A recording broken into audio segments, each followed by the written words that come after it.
Кыска нуска коркунучтуу окуя бар го, качан понедельник деген, эртең понедельник, кээ бирөөлөр понедельниктен баштайм, дүйшөмбү күндөн баштайм дей берет да. Дүйшөмбү мына бүгүн, азыр дүйшөмбү. Эртең эмес, бүткүл эмес, бүгүн дүйшөмбү, азыр башташың керек бир нерсени кылуу үчүн. 2024-жылы кылам дедиң, 2024-жыл болуп канчанча ай келип калды. Бир нерсеге жетейин дедиңби? Пландарды жыл башына жазып коет, анан жыл аягында чаң басып жатканын кайра алып, чаңдарын арчып, кичине окумуш болуп коет.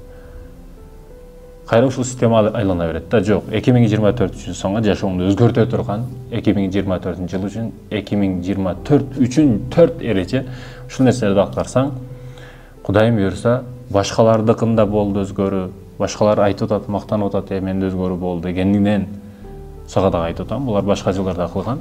Биринчиден, урматтуу мекендешим, өзүңдү мажбурлайсың. Эмнеге болбосун, өзүңдүн максатың үчүн мажбурлайсың. Ал каалоо келгенде, ал кыйналган учуруңда, ал сыгылган учуруңда, ал ооруган учуруңда айырмасы жок. Ошол күнгө бир күнгө пландарды койдуң. Мисалы бир күндө 20 бет китеп окуп эле, ошону кааласаң кыласың да. Мажбур түрдө ошону мажбурлайсың. Себеби умат деген эмне? Умат өзүнүн мажбурлоонун натыйжасы да. Ал эми экинчи кыла турган маселең руханий азыгыңды бересиң. Ошол диний маселедеги нерселер, намазы болобу, орозосу болобу, зекети болобу, садакасы болобу, ихсаны болобу, ушул маселелерде.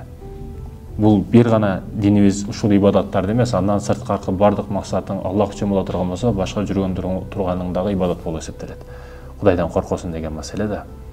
Ал эми үчүнчү кыла турган маселең, урматтуу мекендешим, сөзсүз түрдө 4 китепти окуп чыгасың. Кур'ан-ы Карим, Ойлон байы, Ойлон жана байы, Роберт Кийосаки, Бай атам, кеде ятам, Вавилондун эң бай адамы. Ушул 4 китепти сөзсүз түрдө окуп чыгасың. Андан кийинки эреже, урматтуу мекендешим, ар дайым кечиресиз. Алдыга жылуу үчүн арттан соккургандарды кечире билүү керек. Арттагылар артта турат. Эмнеге? Себеби алардын орду ошондой.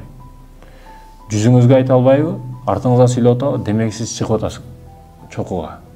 Ошондой экен, арттагыларды кечиресиз, алдыга аракет кылуу үчүн. Унутасыз. Кыяматтын таразасы бар, ал жерде кесиптеше аласыз каалагандай.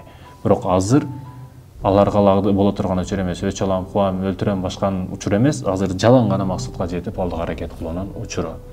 Жашооңузду өзгөртөт, ушул нерселерди кылыңыз, амалдарды аткарыңыз. Аллах ийгиликтерди берсин бардыгыбызга.